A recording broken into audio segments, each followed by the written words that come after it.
You think there's only one book about God. I'm about to prove you wrong. You know how I like showing you books. I've shown you this one before.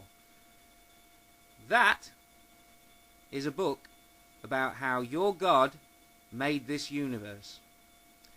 Contained in here is quite a lot of what we know about how the universe was made. If you believe in your God, then this book tells you what he did.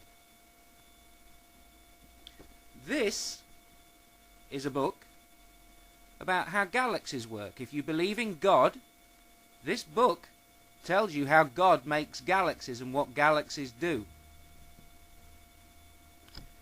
This is a book about a large shark eating people. It has nothing to do with the other two books.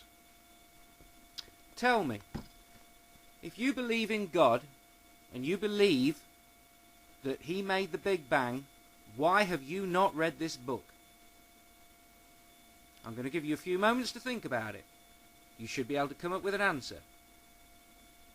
Why have you not read this book? Why have you never been tempted to pick a book like this or any other scientific popularization off the bookshelves?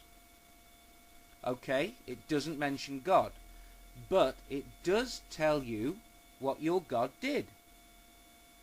Don't you want to know how a God makes a universe? Don't you want to know what's involved in his wonderful work? If you think your God caused the Big Bang, then you should be reading every single book about the Big Bang that there is because of your love and commitment to your God. You should be queuing up outside the local bookshop to get every book about the Big Bang that you can, because you cannot get enough of your God's work. Don't you want to know? Aren't you in the least bit curious about how your God works? If you don't have science books on your shelves, then you're not in the least bit interested about the wonderful things that your God has done. You don't even have to be clever to understand this stuff. If I see an equation, I run away screaming. Ask any of the real scientists on YouTube. It's got nothing to do with intelligence. It's got nothing to do with mathematics. It's simply being able to read and understand a sentence. Everyone watching this can understand the level of science that I'm talking about. It is simplicity itself. You just have to turn the page to understand. God goes to all the trouble to make a universe. And you can't be bothered to read a single book about how it was done. God, according to you, has painted this incredible painting, and you can't even be bothered to look at it. He's made this symphony. You can't be bothered to listen to it.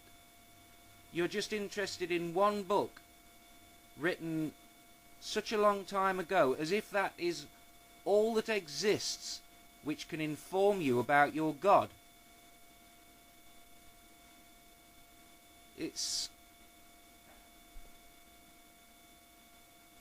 I wonder how he would interpret that. An artist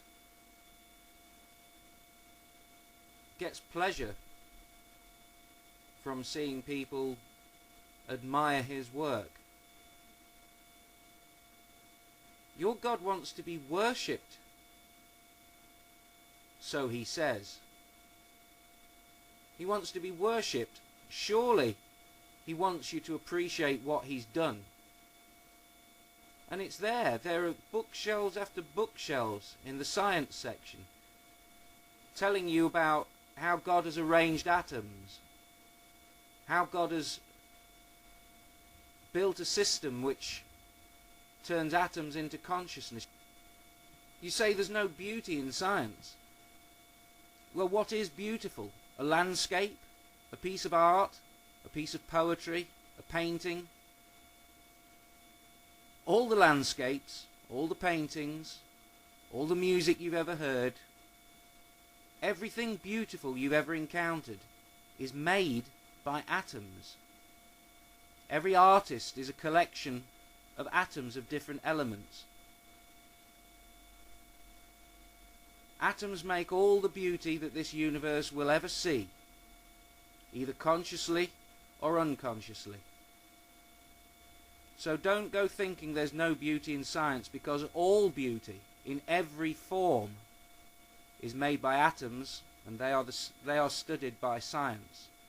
If you don't want to know what an atom is, then you're just not interested in what your God did or how your God does what he does. I wonder if God can be disappointed.